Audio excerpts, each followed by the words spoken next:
베드로를 보시자마자 이름을 바꿔주셨어요. 너의 이름은 그 요한의 아들 시몬이지만 그런데 장차 개발하리라. 그래놓고 이제 우리 성경에는 번역한즉 베드로라 이렇게 얘기했습니다. 그래서 이제 이 베드로를 처음에 보였을 때 이 베드로가 좀 가벼운 사람인 것을 예수님 아셨어요. 그런데 이제 그 가볍고 충동적이고 자기 그 기질이 강한 그런 베드로를 예수님이 보시면서 장차 반석이라 하리라. 베드로가 반석이라는 뜻이거든요. 근데 반석 위에 지은 집은 바람이 불고 홍수가 나도 무너집니까? 네, 안 무너지죠. 근데 이제 이 베드로의 품성이 그렇게 바람에 흔들리고 뭐 유혹에 흔들리고 시련에 흔들리는 그런 사람이 아니라 정말 예수님을 닮은 그런 그 반석 같은 사람이 되어서 이 복음의 역사를 이루는 데 있어서 하나의 주춧돌이 되었죠. 그래서 이제 이런 말씀들을 볼 때 하나님께서는 우리 인생을 변화시키기를 원하십니다. 원래 이제 우리가 뭐 지금도 흔히 야곱이라고 그렇게 부르지만 진짜 야곱이라고 부르면 안 되고 누구라고 불러야 돼? 이스라엘이라. 우리가 베드로를 시몬을 안 하고 베드로라고 불러주잖아요. 그죠? 원래는 야곱을 누구라고 불러줘야 돼? 이스라엘이라. 아주 야곱이라는 이름은 고약한 이름이죠. 무슨 뜻이 있나요? 속이는 자. 조금 더 좀 리얼하게 얘기하면 사기꾼, 그죠? 근데 그 야곱의 이름을 이스라엘이라. 그래서 하나님과 겨루어 이겼다. 그래서 승리자라는 이름으로 이제 이스라엘이라는 칭호를 주셨는데 이런 그 모습들을 보면서 또 그 아브라함을 뭐라고 부르셨나요? 아브라함. 이제 아브라함을 아브라함이라. 그래서 자, 그 가정도 제대로 못 지켰잖아요, 아브라함이. 그죠? 근데 이제 그 믿음이 자라나서 하나님과 교제하고 하나님을 안 다음에 그는 아브람이 아니라 아브라함이 되었어. 우리 인생도 좀 변해야 될까요? 네. 근데 그 이름이 바뀌기까지 참 갈고 닦이고 그 시련의 불 속에서 또 시련 당하고 또 정금같이 되고 그런 과정을 거쳐서 사람들이 자기 이름을 찾은 거예요. 그래서 우리 그 하늘에 올라가면요 새 이름을 주시겠다고 하셨죠. 새 이름이 하늘에 가면 있습니다. 근데 우리 각자의 새 이름이 무엇인지는 우리는 잘 몰라요. 그렇지만 하늘에 가면 우리 새 이름이 있어요. 그 새 이름을 받기 위해서 지금 우리가 이 세상에서 이렇게 시련도 당하고 환난도 당하는 것입니다. 그래서 오늘 하나님께서 주시는 말씀 가운데 우리가 힘을 얻으시기를 간절히 바랍니다. 그 예수님의 제자들을 보면 참 예수님의 제자들이 실수도 많았고 실패도 많았어요. 그런데 그 오합지졸 같은 그런 그 12명의 사람들을 예수님께서 사도라고 부르시고 또 교회의 주춧돌이 될 만한 사람들로 만드시기까지 참 많은 그 인내를 하시고 또 많은 사랑을 베풀어 주셨는데 그런 모습을 오늘 또 우리가 요한복음 21장에서 찾게 되기를 바랍니다. 우리 요한복음 21장으로 가겠습니다. 1절부터 3절까지 있는 말씀입니다. 시작. 그 후에 예수께서 디베레아 바다에서 또 제자들에게 자기를 나타내셨으니 나타내신 일이 이러하니라. 시몬 베드로와 디두모라 하는 도마와 갈릴리 가나 사람 나다네엘과 세베대의 아들들과 또 다른 제자 둘이 함께 있더니 시몬 베드로가 나는 물고기 잡으러 가노라 하며 저희가 우리도 함께 가겠다 하고 나가서 배에 올랐으나 이 밤에 아무것도 잡지 못하였더니. 자, 여기 이제 보니까 제자들이 예수님이 부활하신 다음에 이제 예수님이 그 안식 후 첫날 저녁에 제자들이 모여있던 다락방에 오셔서 그 다락방에서 제자들과 이루어졌던 그 만남은 어떻게 보면요, 지금까지 그 예수님의 제자들이 예수님 말씀에 은혜를 참 많이 받았지만 그날은 정말 불꽃 튀는 그런 저녁이었습니다. 예수님이 3일 전에 돌아가셨는데 부활하셔서 오셨어요. 그러면서 그 성경의 선지자들의 예언과 말씀들을 펼쳐서 보여줄 때 그들의 심령에 막 이 전기가 오는 겁니다. 막 그 마음속에 정말 성령에 감전되는 그런 역사가 일어나는 거예요. 그랬죠? 그리고 엠마오로 가는 제자들에게 그 모세의 글, 시편과 선지자의 글을 펼쳐서 이렇게 기록된 것이 이렇게 이루어졌다.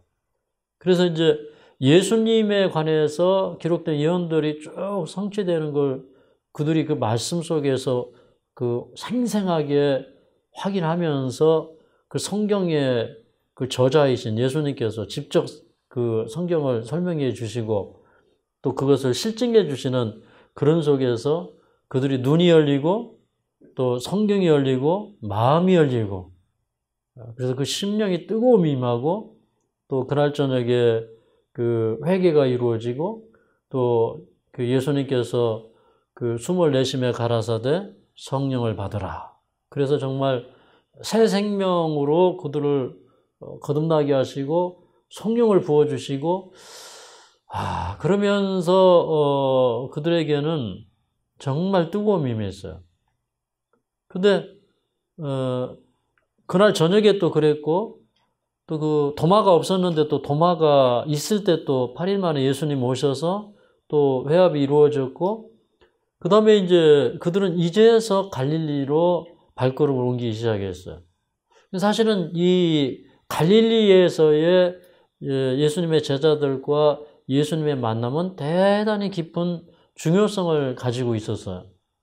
그래서 이제 예수님께서 이미 십자가에 달려 돌아가시기 전에 우리가 지난번에 그 예수님께서 다락방에서 하신 그 마지막 당부의 그 말씀들 우리 요한복음 13장부터 16장까지 쭉 제가 설명을 다 드렸습니다.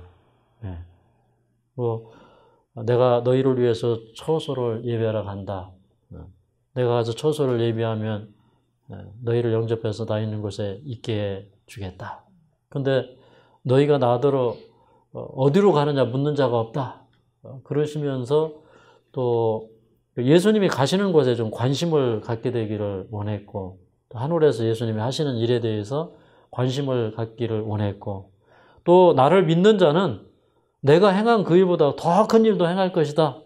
너희가 지금까지는 내 이름으로 구하지 아니었지만 내 이름으로 구하라. 그럼 내가 다 시행하겠다. 이런 말씀도 하시고 그 다음에 그 성령을 주시겠다. 성령을 받아야 된다. 그 성령이 오시면 진리에 대하여 의에 대하여 심판에 대하여 말씀하실 것이다. 뭐 이런 아주 굉장히 중요한 그 말씀들을 하시고 그러면서 이제 뭐 포도나무 비유도 말씀하시고 많은 말씀들을 하셨는데 우리 그 마태복음 28장 26장부터 보겠습니다. 26장 31절 32절 보겠습니다. 마태복음 26장 읽겠습니다. 시작.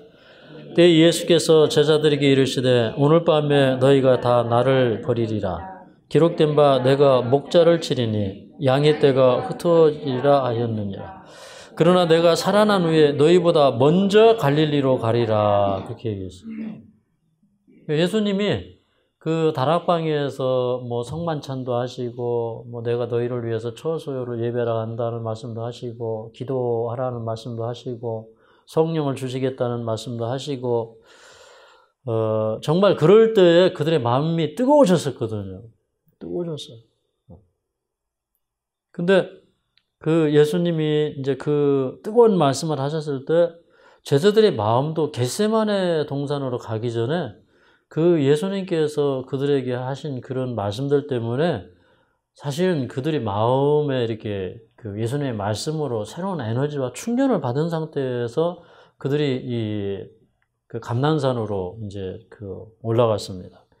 그래서 여기 30절에 보면 이에 저희가 찬미하고 감난산으로 나아가니라 그래서 그 우리 필 받으면 찬미하죠. 감동이 오면 찬미하죠. 여기 감동이 왔어요. 근데 그때 또 예수님께서 하신 말씀이 여기 첨가적으로 기록되어 있는데 그 스가랴가 얘기한 예언, 스가랴가 그 예수님이 겸손하셔서 그 나귀를 타고 예루살렘에 입성하시고 그 다음에 그 밑에 있는 말씀을 보면 양떼를 치리니 그 양떼가 흩어질 것이다 이런 말씀이 있어요.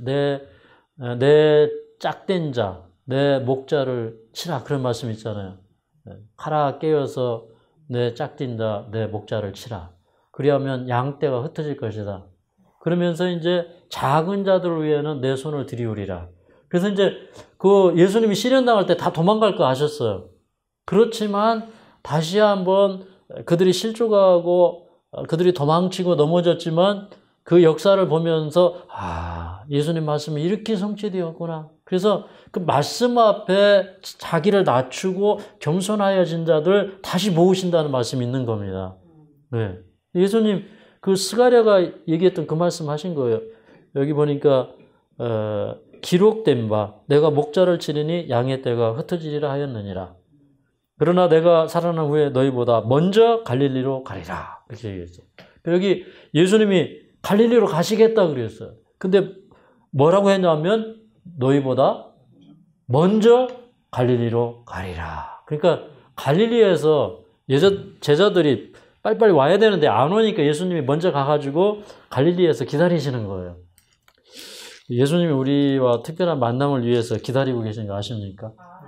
오늘 또 예수님이 먼저 오셔서 기다리셨는데 예수님이 먼저 오셔서 기다리는지 모르고 좀 늦게 오시는 분들도 계시고 그러는데 사실은요 우리가 가야 할 곳에 예수님 먼저 가셔요. 맞습니까?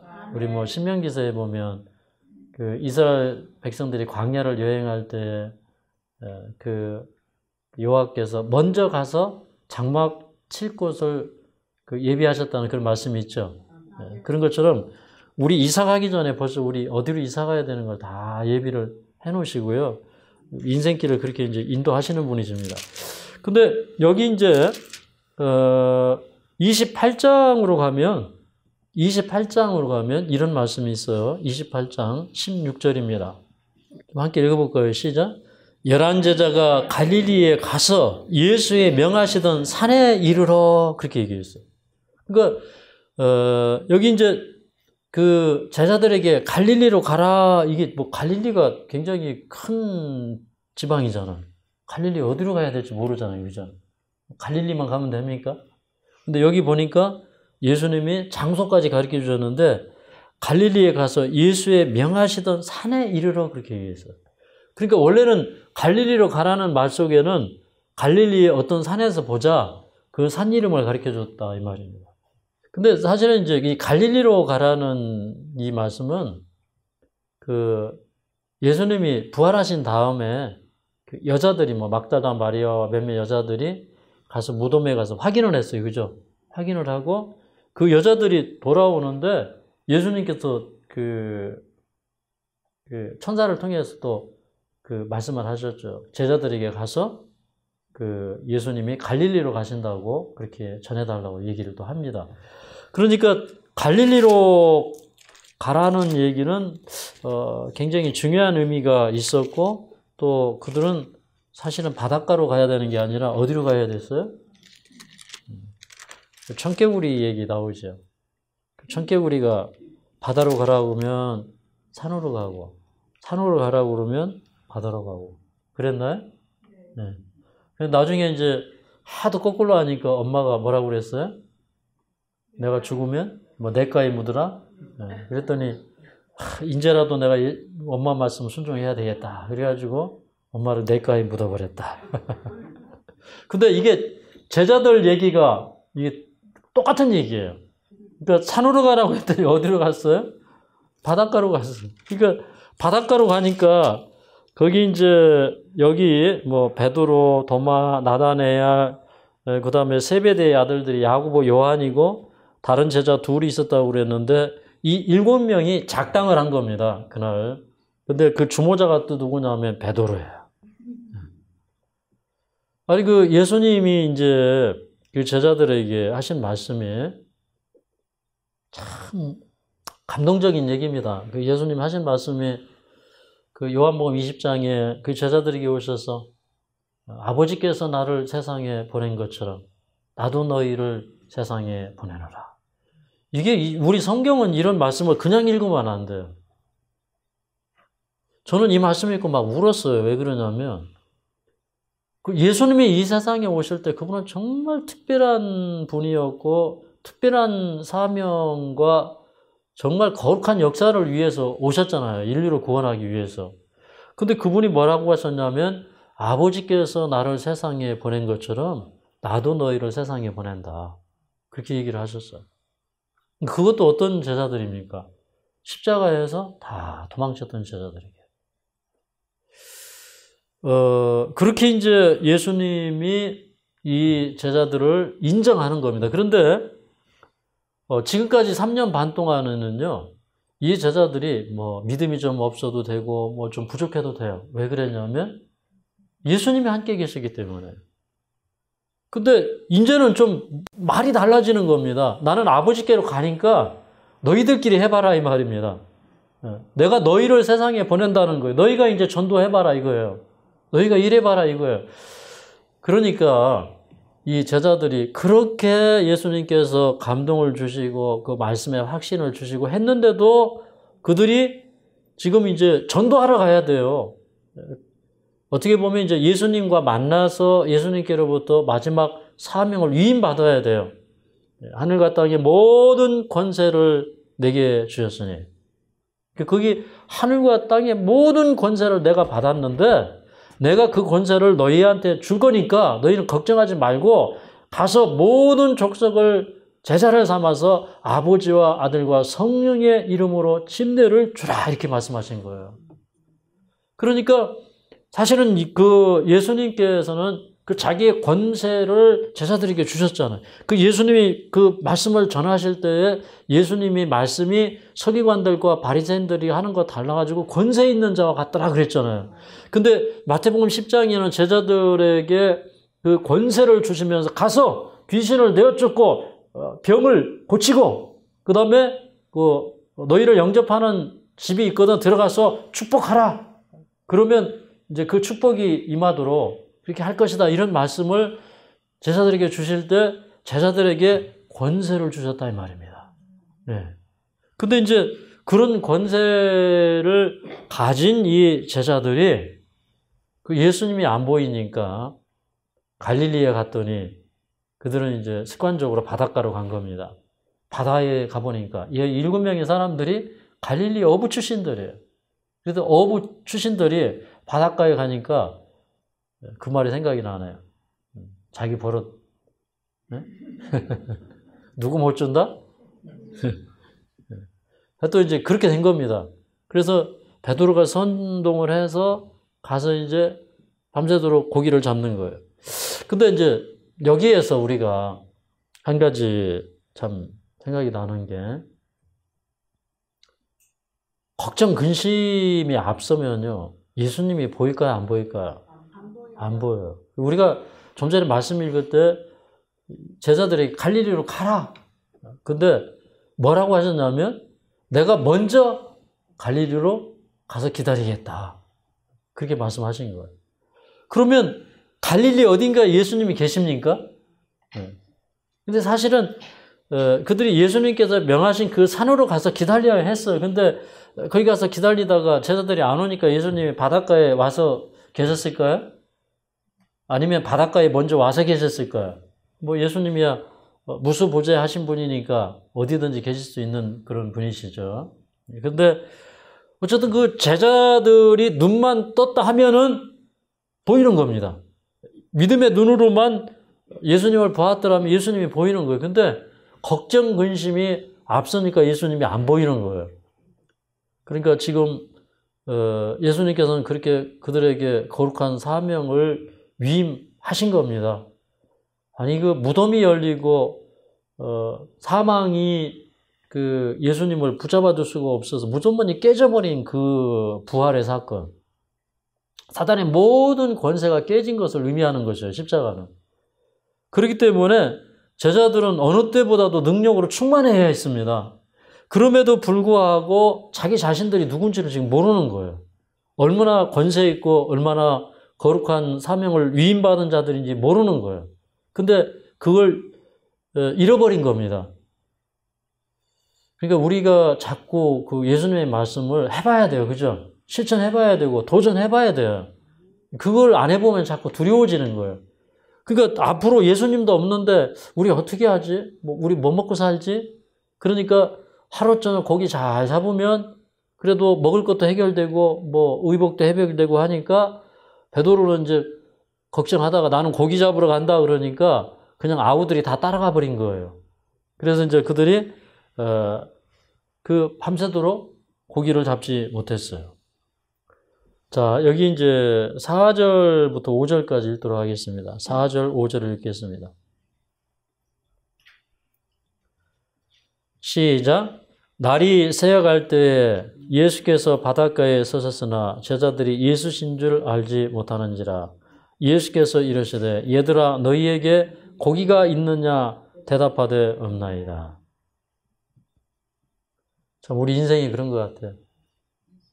우리가 인생을 참 헛수고하고 헛발질하고 살아가는 거예요. 밤새도록 그물을 내려봤는데 고기가 없어요. 예수님이 사실 책망하시는 겁니다. 얘들아, 너희에게 고기가 있느냐? 이런 얘기를 지금 들어야 돼요. 그죠? 지금. 근데 이게 이제 10년 뒤에 듣고 20년 뒤에 들으면 우리는 밤새도록 뭐 하는 거예요? 잡히지 않는 바닷가에서 무엇인가를 잡으려고 밤새도록 그물 내리고 있는 거예요. 그러니까 지금이라도 우리가 이게 참 헛수고구나. 이게 잘못된 것이구나. 이걸 깨달아야 돼요. 그리고 우리 인생이 참 이 밤새도록 그물을 내리고 있는 그 제자들하고 똑같다는 거예요. 그런데 그 제자들이 그물을 내리고 있는 동안 사실은 예수님 어디 계셨어요? 그들 곁에 계셨어요. 그래서 여기 뭐라고 기록되었냐면 예수께서 바닷가에 서셨으나 제자들이 예수신 줄 알지 못하는지라 그렇게 얘기했어요. 그러니까 먹고 사는 일에 매여가지고 예수님 보여요? 안 보여요? 안 보이는 거예요. 근데 그거를 어쩌면 우리가 지금까지 해왔는지도 모르는데 앞으로도 계속 할 겁니까? 우리 뭐 하늘에 갈 때 우리 뭘 가지고 하는 겁니까? 네. 우리 뭐 품성, 그죠? 우리 품성, 믿음. 뭐 예수님 이름 가지고 한다.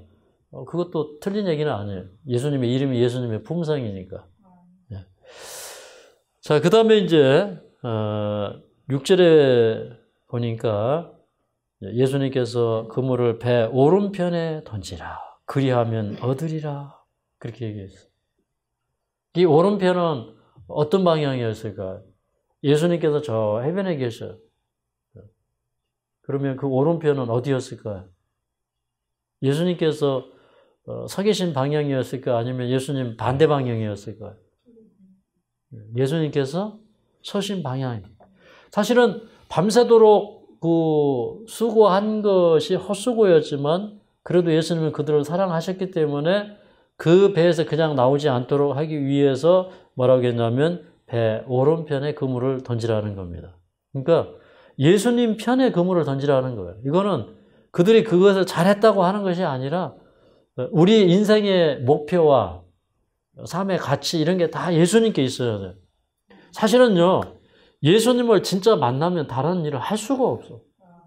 어떻게 예수님의 사람이 되었고 예수님의 가족이 되었고 하나님의 시민이 되었고 예수님의 도구가 되었는데 다른 일을 하면서 살 수가 있습니까?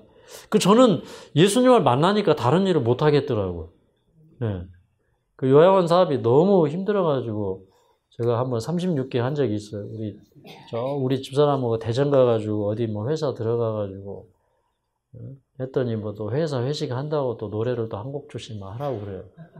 또 가가지고 또 뭐 제가 또 주특기가 노래 아닙니까? 한국 쪽 다 뽑고 왔더니 우리 집사람이 당연히 도저히 내가 못 봐주겠으니까 그만 둬버립시다. 그리고 나서 중국으로 사실 갔거든요. 이게 이제 비하인드 스토리가 있는 겁니다, 이게. 근데 그때 제가 잠깐 좀 다른 일을 하고 살아야 되나, 이제 이런 생각을 해봤는데, 너무너무 허무하고요. 너무너무 못할 일이더라고. 그래서 이제 우리가 지금부터라도 우리 그물을 어디에 내려야 돼요? 예수님이 계신 편에 두어야 돼요. 그러니까 우리가 직장을 갔든 어떤 일을 하든지 주님의 영광을 위해서 사는 일을 해야 됩니다. 정말로 제가 예수님을 믿어보니까, 저는 이제 제일 결혼한 다음에, 참 도전을 받았던 문제가 뭐냐면, 우리 이제 사실은 옛날에 제가 있던 그 교회에 우리 김정자 집사님 거기 계셨거든요. 이제 어제 무슨 얘기를 하다 보니까 사람들이 걱정을 참 많이 했대요. 제가 우리 집사람을 데려가는 거에 대해서 교인들이 다 걱정을 했는데 보니까 뭐 빈털터리 아무것도 없거든요. 근데 저 빈털터리가 저 예쁜 여자들 데려가다가 뭐 어떻게 하려고 도대체 저 여자들을 데려가나 해가지고 사람들이 다 걱정을 했다는 거예요. 근데 제가 이제 그때 마침 이제 뭐 우리 그 처갓집이 집을 팔고 정리를 하고 뭐 전세를 구하러 다니고 전세여도 형편도 없고 뭐 월세 구하러 다니고 하다가 한 2달을 헤매고 다니는데도 집을 못 구하는 거예요. 근데 이제 제가 그 의정부 밀락동에 거기 이제 아파트 단지가 있고 저쪽 그 논 가운데 집이 아주 그림 같은 2층 집이 있는데 전원주택이에요. 근데 거기 지나다니면서 야, 저 집에 살면 좋겠다 이런 생각을 늘 했어. 그래서 엉뚱한 데로 이제 집 구하러 다닌 겁니다. 어느 날 이제 길을 잘못 들어서 그 집 앞을 지나오게 되었는데 제가 항상 마음에 두었던 그 집이에요. 그래서 제가 이제 창문을 열고 보니까 대문이 열려 있어. 그래서 대문을 들어가면서 침을 딱 찍어가지고 바르면서 침을 딱 찍고 이 집은 내 집이다. 그랬더니 우리 장모님이 이서방 침 바르면 이서방 집 돼. 어머니 잠깐 기다려 보시라고. 그래 놓고 이제 주인을 찾고 뭐 이렇게 해서 물어보니까 저 집은 뭐 아마 전세 안 줄 거라고 자기 시동생이 집을 달라고 했는데도 안 준 집이니까 집을 안 줄 거라고 그래요. 근데 이제 우리가 이제 연락을 하고 집에 가서 계속 기도한 겁니다. 하나님 그 집을 주십시오. 근데 전화가 왔어요.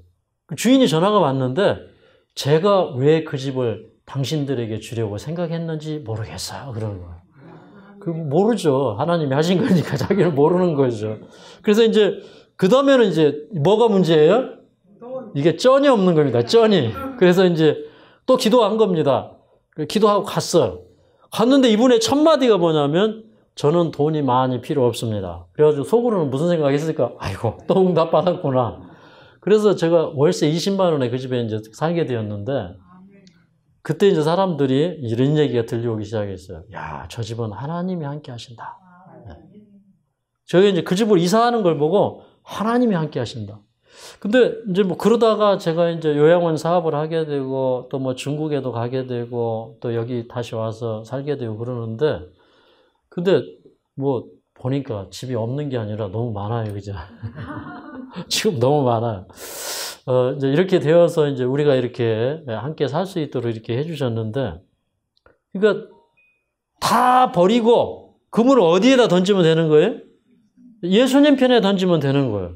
근데 그게 어떤 집을 갖기 위해서 던지고 이런 게 아니잖아요. 그물은 뭐냐면, 우리 제자들을 처음에 부르실 때 그랬잖아요. 내가 너희를 사람 낚는 어부가 되게 하리라. 그래서 원래 그들은 사람 낚는 어부인데 물고기 잡으러 간 거예요. 그죠? 그래서 오른편에 던지라는 얘기는 너희가 사람 낚는 어부가 되라. 이제 이런 말씀이거든요. 근데 오른편에 던져보니까 고기가 많아서 그물을 너무 이렇게 들어 올릴 수 없을 정도로 이렇게 이제 그물에 고기가 꽉 찼어요. 근데 예수님이 얘들아 너희에게 고기가 있느냐 그렇게 물어봤을 때 그 예수님의 음성을 제일 많이 이렇게 먼저 분별한 사람이 누구였어요? 요한이었어요. 그러니까 그 요한은요 영적인 지각력이 있는 사람이에요. 나이는 제일 어리지만 영적인 분별력이 있었어요. 그런데 여기 이제 그 베드로는 어떤 사람이냐면 그 말을 듣고 있다가 주님이라는 얘기를 들은 다음에 겉옷을 두르고 바다로 뛰어내려서 헤엄쳐서 예수님께 갔어요. 그러니까 이게 항상 베드로는 좀 빨라요. 근데 베드로의 문제는 뭐냐면 이렇게 충동적이에요. 그러니까 어제 저녁에는 뭘 충동했어요? 제자들에게 난 고기 잡으러 간다 그러니까 이 졸개들이 다 쫓아온 거예요. 아주 그 충동의 대장이에요. 그래서 이제 아주 이 베드로는 정말 이렇게 충동적인 그런 사람이에요.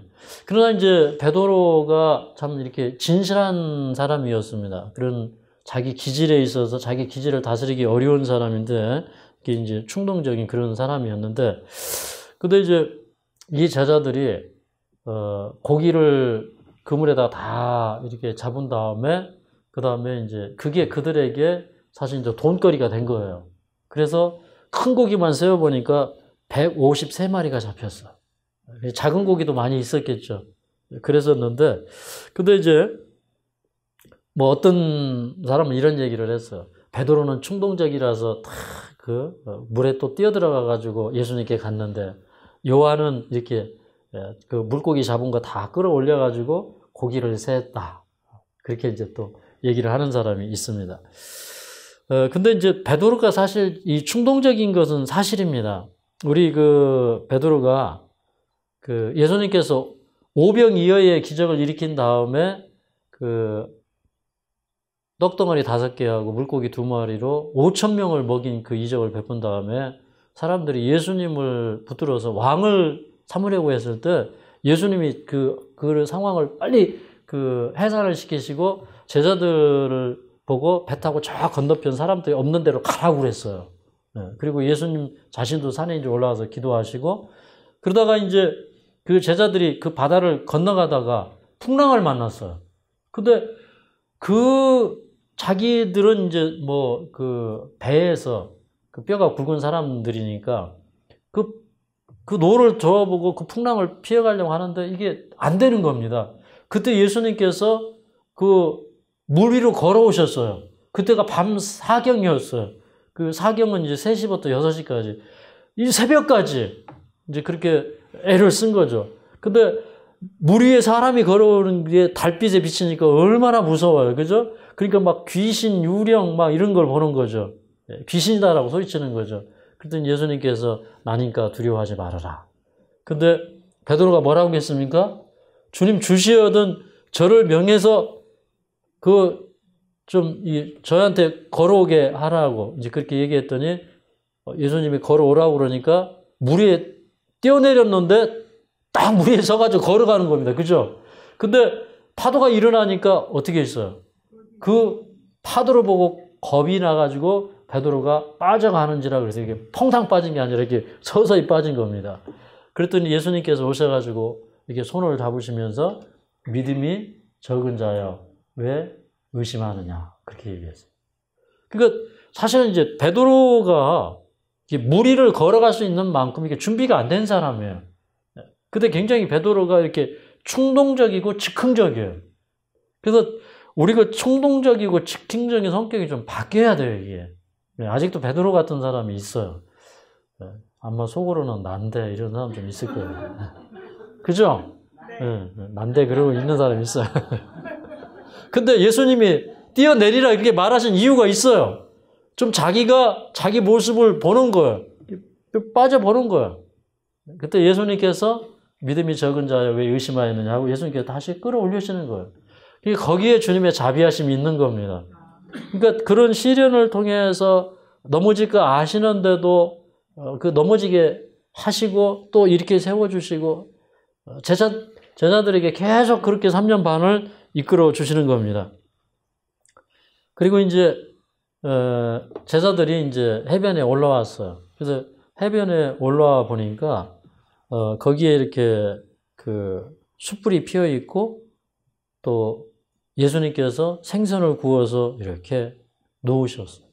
거기 이제 떡도 있고. 저는 이제 이걸 보면서 참 우리 예수님 사랑이 많으신 예수님이시다. 그래서 저는 참 감사해요. 그리고 그 제자들이 밤새 동안 이렇게 그물을 내리고 있을 때 예수님은 뭐 하고 계신 거예요? 바닷가에서 지금 제자들을 위해서 아침 식사를 준비하고 계셨던 거예요. 어떤 때는 이제 우리가 이렇게 실족하고 잘못할 때 어떻게 보면 매를 맞아야 되는데 예수님은 우리가 잘못된 길이라 할지라도 그 가운데서 우리가 멸망당하는 걸 원치 않으시기 때문에 항상 사랑을 베푸십니다. 거기에 적절한 사랑을 베푸셔요. 그럼 또 우리는 또 잘못 오해를 해서 우리가 잘못된 길을 갈 때에도 주님의 돌보심이 있는데 그걸 주님이 용인하는 상황인지 알고 또 그 자비를 또 악용해요. 그죠? 그래서 남액처럼 자기가 살인을 저질러 놓고 가인을 죽은 자는 벌이 7배지만 남액을 죽이는 자는 벌이 77배일지라 이렇게 그렇게 만용을 부리면 안 돼요. 그죠? 그런 식으로 우리가 얼마나 참 주님 앞에 죄 지으면서 살아가는지 몰라요. 근데 이제 그 만찬을 준비하셨어요. 하늘에 가면 예수님은 우리가 자녀이기 때문에 예수님 스스로가 좋은 것을 예비하고 정말 맛있는 밥을 차려서 우리에게 주기를 원하시는 겁니다. 그 뭐 주인이 그 타국에 갔다가 그 주인을 기다리는 그 종들을 예수님 그 주인이 온 다음에 이렇게 상을 차려가지고 대접하는 그런 장면이 성경에 나오죠. 복음서에 보면. 그랬던 것처럼 예수님은 우리가 구원받을 때 정말 그렇게 되기를 원하셔요. 그리고 예수님이 하신 말씀 가운데 그 제자들이 여기 갈릴리로 오기 전에 그 최후의 만찬 자리에서 하신 말씀이 있어요. 내가 이제부터는 너희와 하늘에서 포도나무에서 난 것을 먹기 전까지는 내가 포도나무에서 난 것을 먹지 않겠다. 저도 이제 이 말씀을 보면서 굉장히 감동적이에요. 그 옛날에 나시린들이 포도에서 난 것은 뭐 껍질도 먹지 않았어. 포도에서 난 것은 포도주뿐만 아니라 아무것도 먹지 않았어.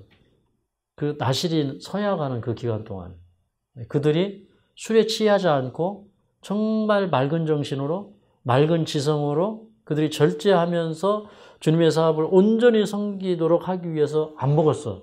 근데 주님께서 포도나무에서 난 것을 안 먹겠다는 의미는 뭐냐면 우리를 구원하시기까지 최선을 다하시겠다는 거예요. 우리를 구원하시기까지 주님은 다른 낙을 찾지 않으시겠다는 거예요. 주님은 우리를 구원하시기까지 취하시지 않겠다는 거예요. 근데 그런 사랑을 우리에게 주시고 계시는 겁니다.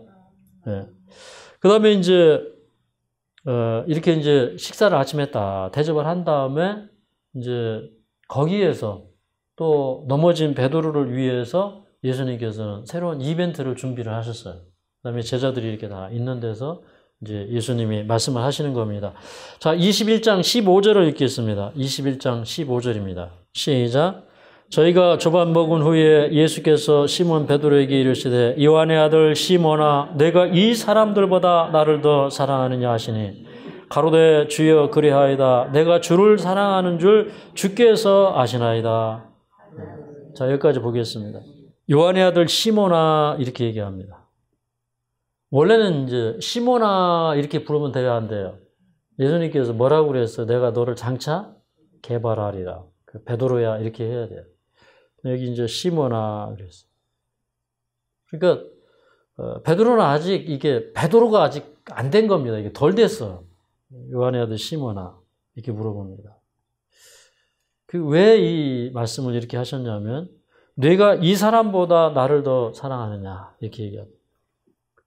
그 베드로의 문제가 뭐냐면 베드로는 아직도 이렇게 깊은 물에서 노는 사람이 아니에요. 얕은 물에서 노는 사람이에요. 자기 생각, 자기 철학 이런 게 자기 자만심 이게 꽉 차 있는 사람이에요. 그러니까 예수님이 십자가에 그 달리시기 전에 그 양떼를 치면 양떼가 다 흩어질 것이다. 그렇게 이제 얘기를 했어요. 그랬더니 그러면서 예수님이 오늘 밤에 너희가 다 나를 버릴 것이다 이렇게 얘기했더니 그 베드로가 한 얘기가 있습니다. 우리 그 마가복음 14장으로 가보겠습니다. 마가복음 14장 29절 30절 읽어볼까요? 29절 30절 시작. 베드로가 여짜오되 다 버릴지라도 나는 그렇지 않겠나이다. 예수께서 가라사대 내가 진실로 내게 이르노니 오늘 이 밤 닭이 2번 울기 전에 뇌가 3번 나를 부인하리라. 여기 이제 다 버릴지라도 나는 그렇지 않겠습니다. 이게 이제 베드로의 대답이었거든요. 마태복음 26장으로 가보겠습니다. 마태복음 26장 33절을 보겠습니다. 시작. 베드로가 대답하여 가로되 다 주를 버릴지라도 나는 언제든지 버리지 않겠나이다. 이게 참 가슴 아픈 대답입니다. 왜 그러냐면 다른 사람보다 자기를 항상 이렇게 낮게 생각하고 우위에 두는 그런 사상이 베드로에게 있어요. 그 자기의 신앙이 최고예요. 그러니까 다 버릴지라도. 그리고 나는 언제든지 버리지 않겠습니다. 이게 나는 이게 또 문제예요. 그죠? 자기 신뢰. 언제든지 버리지 않겠습니다. 그러니까 사실 우리가 언제든지 주님을 의지하지 않고는 안전한 때는 없습니다. 항상 주님을 의지해야 돼요. 그러니까 이걸 책망하시는 거예요. 베드로가요, 자기 자신을 믿고 그렇게 신뢰하고 이러다가 자기 모습을 정말 그는 보지 못했기 때문에 자기가 그런 얘기를 한 거예요. 예수님이 그거 물어보는 겁니다. 너는 반석이 아직 아니야. 반석은요, 흔들리잖아요. 그죠? 요동하지 않아요. 근데 베드로는 예수님을 3번씩이나 욕하고 부인하고 그렇게 했어. 그러니까 그걸 책망하는 거예요. 네가 이 사람들보다 나를 더 사랑하느냐? 근데 이제 여기 이제 사랑이라는 말을 아가파오 하느냐, 이제 이렇게 아가파오 하느냐 이렇게 이제 볼 수가 있는데 아가파오는 이제 아가페라고 하죠. 우리 흔히 이 아가페는 어떤 사랑이라고 그랬어요? 헌신적인 사랑? 예, 또요. 조건 없는 사랑, 또요. 사람, 좋은 건 다 갖다 붙이면 됩니까? 네, 무조건적인 사랑. 다 맞습니다. 근데 아가페적인 사랑은요, 생명을 주는 사랑을 얘기합니다. 그러니까 예수님이 베드로에게 요구한 건 뭐냐면, 이렇게 사람들보다 나은 그런 충성긍정시키고 하는 그런 사랑이 아니라 본질적인 관계를 의미하는 거예요. 우리가 예수님과 우리의 사이가 생명의 관계냐 아니냐 이 말입니다.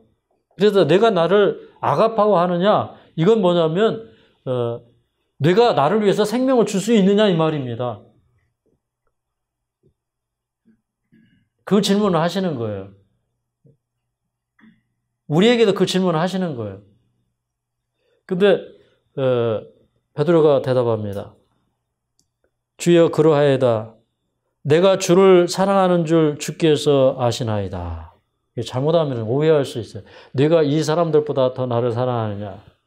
근데 베드로가 주여 그리하이다. 그러니까 이 사람들보다 제가 더 주님을 사랑합니다. 이런 말 오해할 수도 있죠. 근데 베드로는 그런 뜻이 아니었습니다. 내가 주를 사랑하는 줄 주께서 아시나이다. 여기 이제 내가 주를 사랑하는 줄이라고 했을 때 베드로는 이제 필레오로 대답을 합니다. 이 필레오는 친구나 이웃 간의 사랑, 우정, 호의 이런 것입니다. 사실 이렇게 의리 있는 사랑 이런 것도 포함이 돼요. 근데 사실 베드로가 의리를 지켰어요, 못 지켰어요? 그 우정을 지키지 못했어요. 그리고 우정 어린 사랑, 의리 있는 사랑 이런 것까지 이제 포함이 되는데 이걸 못한 거예요. 근데 이제 베드로의 그런 그 실수와 잘못들을 드러내시는 겁니다. 그리고 베드로가 정말 변화된 사람이고 예수님께서 다시 베드로를 신뢰한다고 하는 것을 그 제자들에게 확신을 시켜줘야 돼요. 근데 그걸 다 구차하게 예수님께서는 끄집어내서 그렇게 아프게 그렇게 하지 않으셨어요. 예수님 굉장히 그 폭이 넓고 그 사람을 존중하고 그런 분이셔요. 맞습니까? 아주 최고의 교사이십니다. 그 다음에 예수님이 이제 내 양을 먹이라 그렇게 말씀하셨고 16절을 읽어보겠습니다. 16절 시작. 또 두 번째 가라사대 요한의 아들 시몬아 내가 나를 사랑하느냐 하시니 가로되 주여 그리하이다. 내가 주를 사랑하는 줄 주께서 아시나이다. 내 양을 치라. 이번에는 이제 이 사람들보다 이걸 뺐어요. 베드로의 진정성을 예수님께서 믿어주시는 겁니다. 요한의 아들 시몬아 내가 나를 사랑하느냐. 주여 그리하이다. 내가 주를 사랑하는 줄 주께서 아시나이다. 베드로는 뭐 자기가 어떻게 해서 예수님을 사랑하고 이런 평가를 안 합니다. 자기 신뢰가 없어졌어. 그냥 주님께서 자기 마음속에 본심을 봐주시기를 원하는 그런 마음으로 대답을 합니다. 주님은 다 아신다는 거죠. 그때 예수님께서 다시 한번 얘기합니다. 내 양을 치라. 내 양을 먹이라는 말과 같은 말입니다. 자, 17절 또 읽습니다. 시작. 세 번째 가라사대 요한의 아들 시몬아 내가 나를 사랑하느냐 하시니 주께서 세 번째 내가 나를 사랑하느냐 하심으로 베드로가 근심하여 가로되 주여 모든 것을 아시오매 내가 주를 사랑하는 줄을 주께서 아시나이다. 주께서 가라사대 내 양을 먹이라. 여기 이제 세 번째 그렇게 질문을 하셨는데 이 세 번째 질문에서 우리가 무엇이 생각이 납니까? 베드로가 몇 번 부인했어요? 세 번 부인했어요. 그러니까 사실 진정한 회개라는 것은요. 내가 행한 그대로를 고백하고 참회하고 버리는 경험이 필요합니다. 그러니까 이 베드로의 그 자기 신뢰의 그 아주 깊은 그 뿌리, 그 교만이라는 뿌리, 자아사랑이라는 뿌리, 이게 우리에게 내려져 있는 가장 깊은 뿌리예요. 이거를 완전히 다 뽑아야 돼요. 뭐 예를 들어서 나무 밑둥지 잘라놓으면 그 밑에서 또 싹이 올라와요. 그래서 그런 회개가 아니라 어떤 회개를 원하시는 거예요? 완전히 근본적으로 뽑아내 버릴 수 있는 자아신뢰, 자아사랑 이것을 뽑아 버릴 수 있는 그걸 예수님께서 원하시는 겁니다. 그래서 이제 예수님께서 세 번째 물어보실 때는 내가 나를 아가페하느냐 이렇게 물어보지 아니하시고 세 번째는 내가 나를 필레오하느냐 이렇게 물어봤어요. 예, 근데 이런 거 있어요, 여러분. 이렇게 복음을 전하다 보니까 복음 안에서는 사람들이 정말 많이 이렇게 만나지고 알게 되거든요. 그런데 어떤 때는요, 이 복음을 이렇게 전하다 보면 조금 이렇게 외로워지는 때가 있어요. 왜 그러면요, 진짜 친구가 안 돼요. 이상하게. 친구가 돼야 되는데. 그죠? 그래서 뭐 어려울 때, 또 기쁠 때 이렇게 그런 걸 좀 나누고 가까이 할 수 있는 이제 이런 사람들이 필요한 거예요. 근데 예수님도 어떤 때는 우리에게 이렇게 우정을 원하시는 거예요. 뭐 우리가 하나님이니까 존경하고 사랑하고 뭐 이런 것도 필요한데 예수님은 우리에게 친구가 돼주기를 원하셔요. 그래서 우리 기도는 친구에게 하는 것처럼 해라. 그게 가장 좋은 기도다. 이런 얘기를 합니다. 그러니까 그 친구 같은 사랑, 이웃 같은 사랑, 이런 사랑을 주님께서 물어보신 거예요. 내가 나를 필레오 하느냐. 그때 이제 베드로가 대답을 하기를 이렇게 대답을 합니다. 지금까지는 에이돈으로, 그러니까 이렇게 그 직관적으로 아는, 주께서 제가 주님을 사랑하는 줄 아시나이다 했을 때 그 에이돈이라는 직관적인 말을 했는데, 근데 이 베드로가 마지막에 한 얘기는 내가 주를 사랑하는 줄 주께서 아시나이다 했을 때 이 아신다고 하는 말이 기노스코인데 이건 아주 경험적으로 아는 겁니다. 그래서 주님은 정말 내 속 깊이까지 속속이 주님은 저를 아시지 않습니까? 그러면서 이제 베드로는요 이런 겁니다, 여러분. 사도 바울이 이런 얘기를 했어요. 전에 법을 깨닫지 못할 때는 내가 살았더니 계명의 이름에 죄는 살아나고 나는 죽었도다. 그렇게 얘기했어요. 전에 법을 깨닫지 못할 때는 내가 살았더니 계명의 이름에 죄는 살아나고 나는 죽었도다. 그게 뭐냐면 그 율법의 신령한 빛으로 나를 보는 거예요. 그게 원래 율법이 문자적인 조항을 보면 그 문자적인 조항은 나한테 어떤 생명을 주지 못해요. 근데 그 율법의 표준과 그 피를 발라서 예수님의 그 구원의 피를 발라서 구원이 무엇인지를 알고 그 말씀으로 우리 자신을 이렇게 비춰보면 내 모습이 다 드러나는 거예요. 그래서 우리의 모습이 주님 앞에 다 드러나야 돼요. 이런 빛이 오면은요, 어둠이 물러가고 모든 게 다 보여요. 진짜 예수님을 사랑하고 예수님 앞에 있을 때 우리는 드디어 우리 모든 모습들이 다 보이는 거예요. 그게 뭐냐면 주님이 나를 아시는 것처럼 나도 나를 알게 되는 경험이에요. 아멘입니까? 그래서 저는 기도할 때 이런 기도를 자주 합니다. 사람들은 저에 대해서 이렇게 얘기를 합니다. 사람들은 이렇게 평가를 합니다. 그런데 주님이 보실 때 제가 어떻습니까? 이게 중요한 거 아니에요? 네. 아무리 존경받고 아무리 사람들에게 추앙을 받아도 니고데모는 예수님이 보실 때 거듭 못 났어요. 그렇기 때문에 예수님이 보실 때 내가 어떤가를 내가 알아야 돼요. 내가 주를 사랑하는 줄 주께서 아시나이다. 이건 뭐냐면 베드로가 드디어 자기 모습을 완전히 본 거예요. 예수님이 그 보시는 것처럼 자기 모습을 보았고 그것을 베드로는 인정을 하는 겁니다. 그럴 때 이 베드로는요, 거기서부터 새로운 역사가 쓰여진 거예요. 그런 이제 베드로를 예수님께서 다시 세워주시고, 참 제자들에게 그 욕하고 저주하고 도망쳤으니 채신머리 다 잃어버리고, 누구도 이제 베드로를 존경하지 않고 베드로를 수석제자라고 생각하지 않아요. 베드로 스스로도 자기가 그러니까 자기 위치를 잃어버렸어요. 영적인 지도력을 잃어버렸어요. 근데 그것을 다 회복시켜 주시고 베드로가 이렇게 회개하고 새로운 사람이 되었고 그 다음에 내가 베드로에게 이런 사명을 위임하니까 베드로를 중심으로 해서 뭉쳐서 이 사업을 하라고 하는 주님의 격려와 위로가 있었던 것입니다.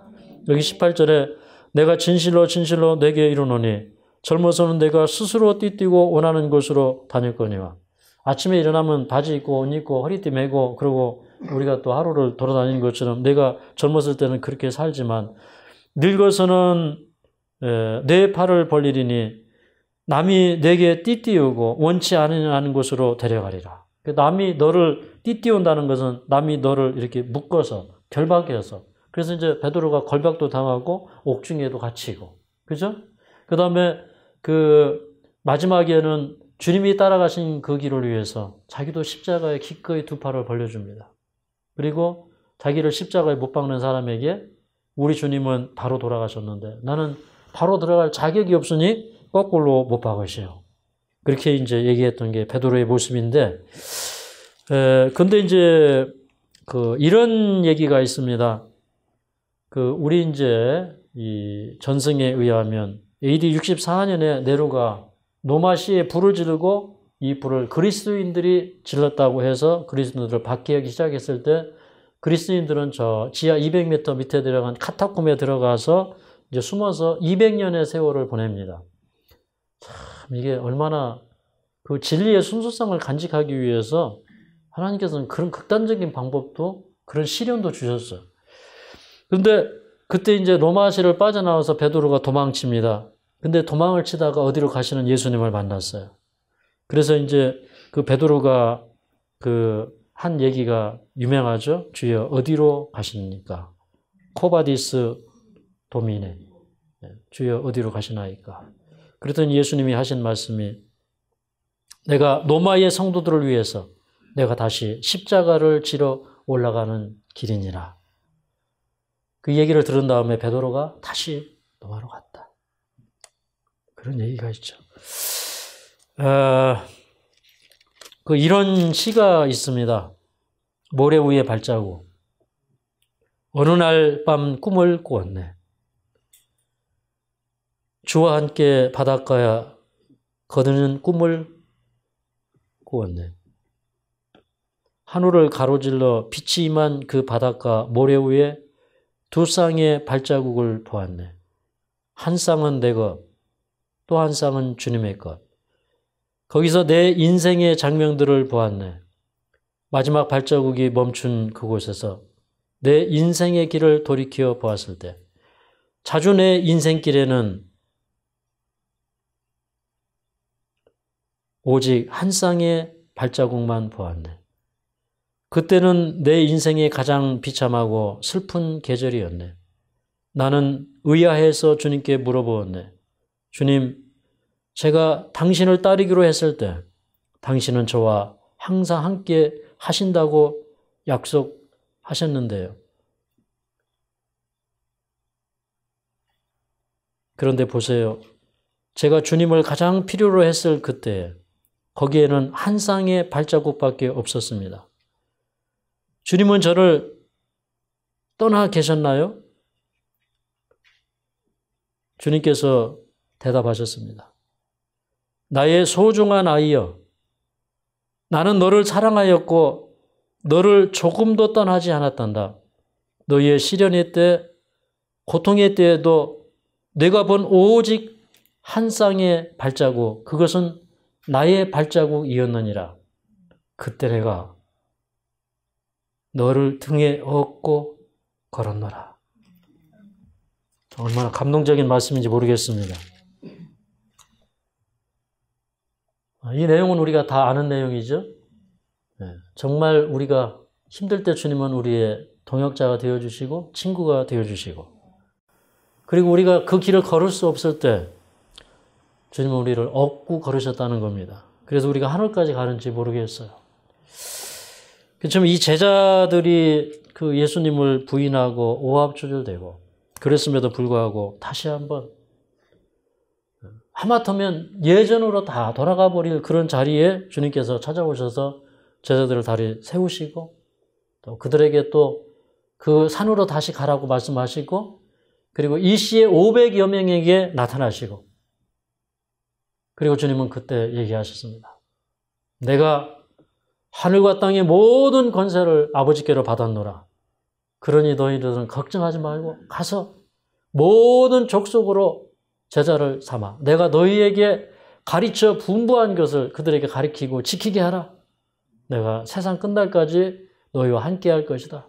가서 제자를 삼아서 아버지와 아들과 성령의 이름으로 침례를 주라. 이런 말씀을 주님께서 하셨습니다. 오늘 또 우리 인생에 먼저 찾아오신 예수님, 그 먼저 계시고 먼저 오신 그 예수님을 바라보시는 하루가 되시고 또 우리 인생이 되시길 간절히 바라면서 말씀을 마치겠습니다. 하늘 비파 소리 울리네, 파도 소리 같은 찬양 소리를 전지진동하게 부르네. 기쁜 일이 있어 전국 중진에 회개한 자 화목하도다.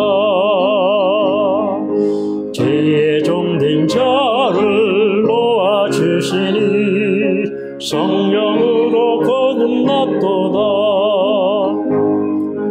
영광 주께 돌리세. 하늘 비파 소리 울리네, 파도 소리 같은 찬양 소리를 전지진동하게 부르네. 전국종을 치고 잔치 베푸네, 돌아온 자 참여하도다.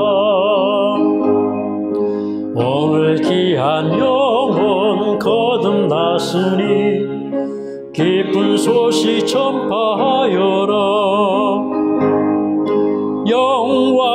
영광 주께 돌리세. 하늘 비파 소리 울리네, 파도 소리 같이 찬양 소리를 전지진동하게 부르네. 자비하신 우리 하나님, 참으로 그 갈릴리 바닷가에 오셨던 그 따스하고 그 사랑 많으신 예수님을 저희도 알고 또 믿고 사랑합니다. 갈릴리에 먼저 오셔서 기다리셨던 예수님, 저는 항상 그렇게 저희들을 지켜봐 주시고 또 저희들을 기다리기 위해서 밤을 새우시고 또 언제나 저희가 주님 앞에 바로 돌아올 때까지 그렇게 기다려 주셨습니다.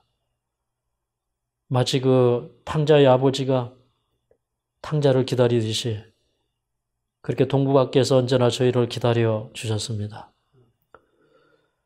저희 인생길에서 언제나 먼저 저희가 있어야 할 곳에 먼저 와주시고 저희 눈을 열어서 믿음의 눈으로 주님을 보게 하시고 우리의 구원자가 되시고 도움이 되시기를 원하시는 우리 하나님, 오늘도 이 말씀 속에서 그 제자들에게 오셨던 베드로에게 오셨던 그 주님을 만나기를 원합니다. 내가 나를 사랑하느냐? 정말 내가 나를 위해서 생명을 줄 수 있느냐? 그렇게 물어보시는 예수님을 우리가 가슴 깊이 만나기를 원합니다. 우리의 삶의 모든 목적과 애정이 주님께 있기를 원합니다. 다시는 밤새도록 그물을 내리고 헛수고하고 헛고생하고 그런 고민 속에서 저희가 살기를 원치 않습니다. 우리가 주님 앞에 있기를 원합니다. 주님이 우리에게 하라고 분부하신 일을 하면서 살기를 원합니다. 우리가 예수님 편에 그물을 내리기를 원합니다. 오늘 또 축복하여 주시고 우리의 마음속에 깊은 회개를 일깨워 주시고 또 그 큰 사랑을 체험으로 하는 그 사랑 허락하여 주시옵소서. 예수님의 이름으로 간절히 기도하옵나이다.